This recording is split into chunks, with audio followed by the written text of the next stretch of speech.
This is Anish and welcome to my channel Creative World. In this series, we are going to learn about Microsoft Office Word. Today, I will take you through a brief introduction before we dive into the depth of its functions and various uses of Microsoft Word. So let's start. As you can see, like all other programs in Windows, Word offers its appearance in a program window. It is an electronic version of a sheet of paper. Let's look at its interface. The largest portion of the Word screen is for composing text. It is black and white, just like a fresh sheet of paper. This is where you compose and format your text. I will cover this area specifically in the coming sessions. Surrounding the text composing area is a host of items to help you write. First, right on top is a title bar. This area shows the document's name or document 1 until you give the document a name by saving it. We will see how to save in the later part of this video. Next is the Office button, which is on the left top corner of the document. This replaces the traditional file menu of the older Word programs. On clicking the Office button, we can see a full screen menu full of commands such as New, Open, Save, and so on. To return to the Word window, click the Office button or any tab on the ribbon or just click Escape on your keyboard. Speaking of ribbons, let us see what they contain. The ribbon contains all Word commands. The ribbon is divided into tabs. The commands on ribbons are separated by groups. Some groups may appear or disappear depending on what you are doing in Word. And the commands in groups change as you change the window size. We will see the use of each command in detail in the following sessions. The ruler may or may not be visible. When it is visible, it helps you to set margins and tabs. If the ruler is not visible, they can be made active by going to the View tab, then in the Show group, click on the Ruler tab. This shows or hides the ruler. Below the writing area dwells the status bar. The informative strip contains information about your document, such as document information, which is on the left bottom.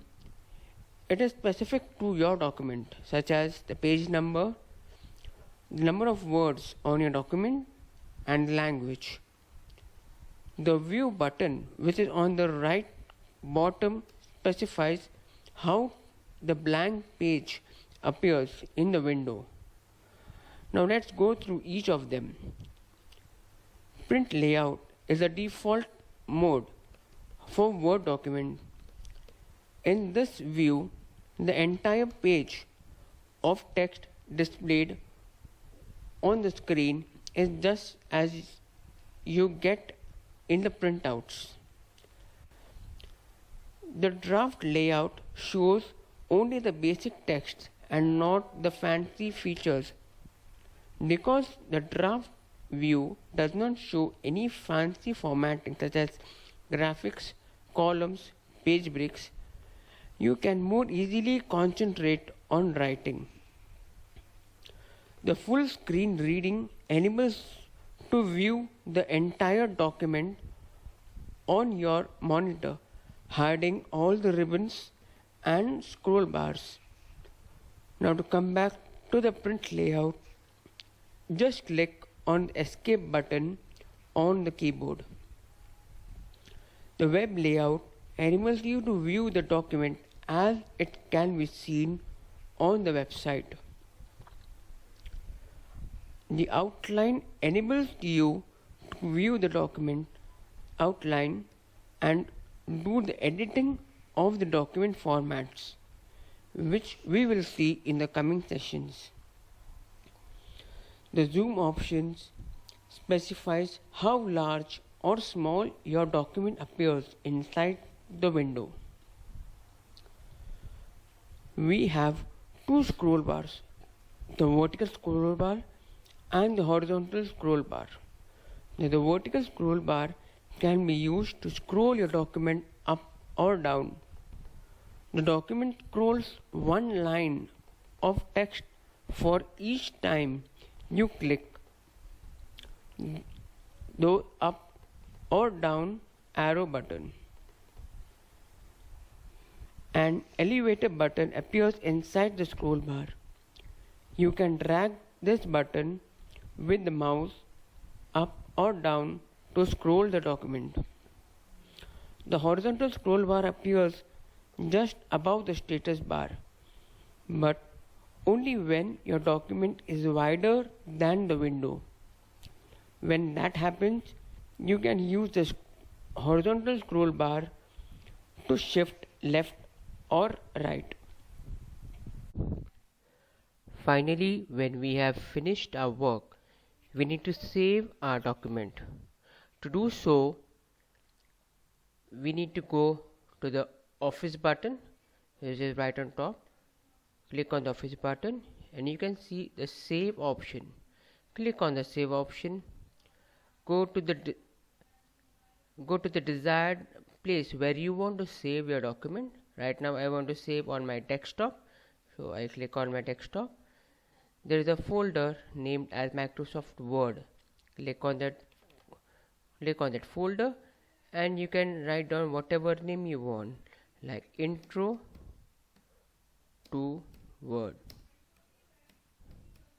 When you click on that, you can click on Save and your Word is saved.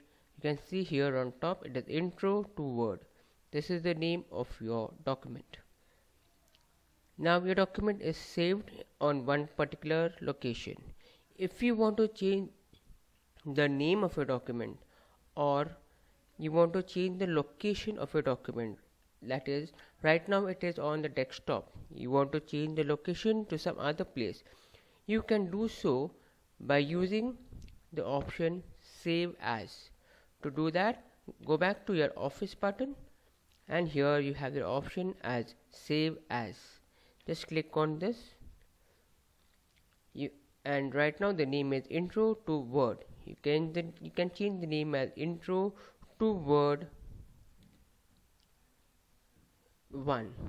So the name has been changed to Intro to Word 1 and just click on Save. This will change the name of the document to Intro to Word 1.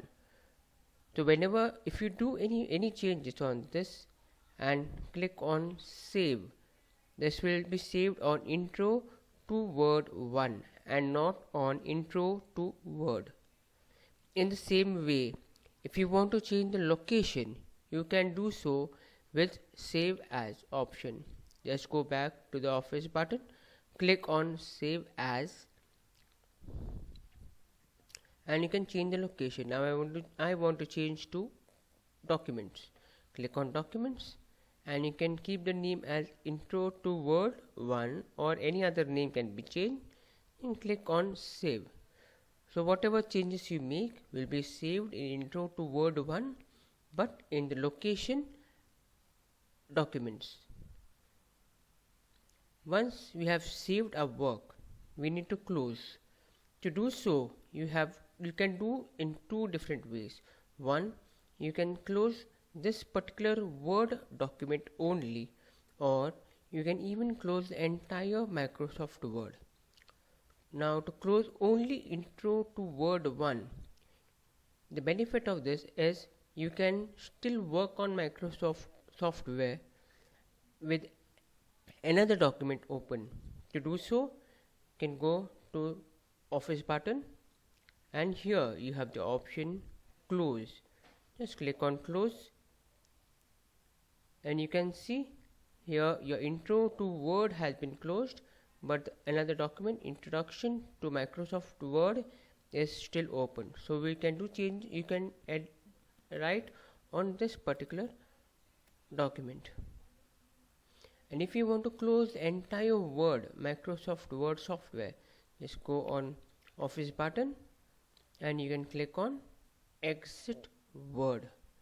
With this, we come to an end of our video on Introduction to Microsoft Word.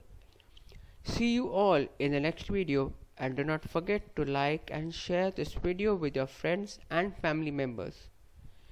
Please don't forget to subscribe to my channel. Please leave any questions about Microsoft Word in the comment section below, and I will try to answer them as quickly as I can. Thank you and have a nice day.